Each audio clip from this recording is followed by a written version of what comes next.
Hi friends, welcome to latest happenings. ప్రస్తుతం మన దేశ రాష్ట్రపతి మరియు ఉపరాష్ట్రపతి పదవుల పదవీకాలం ముగుస్తున్న నేపథ్యంలో ఎన్డీఏ ప్రభుత్వం తగిన అభ్యర్థుల ఎంపికలో బిజీగా ఉంది. ఇప్పటికే రాష్ట్రపతి అభ్యర్థిగా రామ్నాథ్ కోవింద్ను ప్రకటించిన ప్రధాని నరేంద్ర మోదీ ఉపరాష్ట్రపతి అభ్యర్థిగా ఎవరి పేరును ప్రకటిస్తారని ఆసక్తిగా ఎదురుచూస్తున్న సమయంలో సీనియర్ బీజేపీ నాయకుడు అయినటువంటి శ్రీ వెంకయ్యనాయుడు గారి పేరును ప్రకటించి అందరినీ ఆశ్చర్యానికి గురిచేశారు. వెంకయ్యనాయుడు గారి అభ్యర్థిత్వాన్ని స్వయంగా ప్రధానమంత్రి నరేంద్ర మోదీ మరియు బీజేపీ జాతీయ అధ్యక్షుడైనటువంటి అమిత్ షాలు జూలై 17న ఖరారు చేశారు. కాంగ్రెస్ పార్టీ నుండి రాష్ట్రపతి అభ్యర్థిగా ఉన్న గోపాలకృష్ణ గాంధీతో ఉపరాష్ట్రపతి పదవికి శ్రీ వెంకయ్యనాయుడు గారు పోటీ పడనున్నారు. కాంగ్రెస్ పార్టీ నుండి ఉన్న అభ్యర్థి గోపాలకృష్ణ గాంధీ ఎవరో కాదు, స్వతంత్ర సమరయోధుడు అయినటువంటి గాంధీజీకి స్వయం మనవడు. ఇక వ్యక్తిగత విషయానికి వస్తే వృత్తి పేరు ముప్పవరపు వెంకయ్య నాయుడు.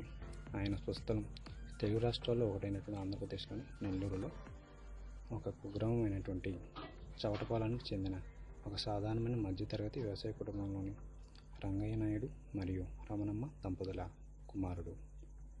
వెంకయ్య నాయుడు గారికి భార్య ఉష మరియు ఇద్దరు సంతానం. వారిలో ఒకరు కుమార్తె మరియు కుమారుడు. కుమార్తె దీప వెంకట్ కాగా మరొకరు కుమారుడు హర్షవర్ధన్ నాయుడు.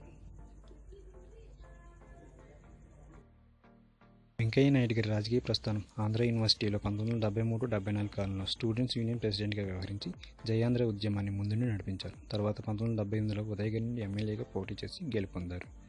ఇలా అంచెలంచెలుగా ఎదుగుతూ 1993-2000 మధ్యకాలంలో జాతీయ స్థాయిలో బీజేపీ ప్రభుత్వం నుండి నేషనల్ జనరల్ సెక్రటరీగా వ్యవహరించారు. 1998, 2004 మరియు 2010 సంవత్సరంలో కర్ణాటక నుండి రాజ్యసభ సభ్యునిగా 3 సార్లు ఎన్నుకోబడ్డారు. ప్రస్తుతం మోడీ ప్రభుత్వంలో మోదీకి అత్యంత సన్నిహితుడిగా వ్యవహరిస్తూ కేంద్ర పట్టణాభివృద్ధి మంత్రిగా పనిచేస్తున్నారు.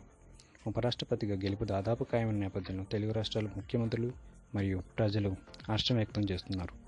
ముఖ్యంగా ఆంధ్ర రాష్ట్ర ప్రజల కలలు స్వప్నమైన ప్రత్యేక హోదా అంశంపై మళ్లీ ఆశలు చిగురుస్తున్నాయి.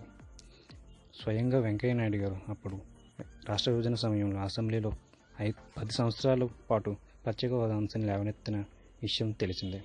ఈ అంశంపై వెంకయ్య నాయుడు గారు భవిష్యత్తులో ఎటువంటి నిర్ణయాలు తీసుకోబోతున్నారో వేచి చూడాలి. ఓకే ఫ్రెండ్స్, ఈ వీడియో కనుక మీకు నచ్చినట్లయితే లైక్ మరియు సబ్స్క్రైబ్ చేయండి. ఇలాంటి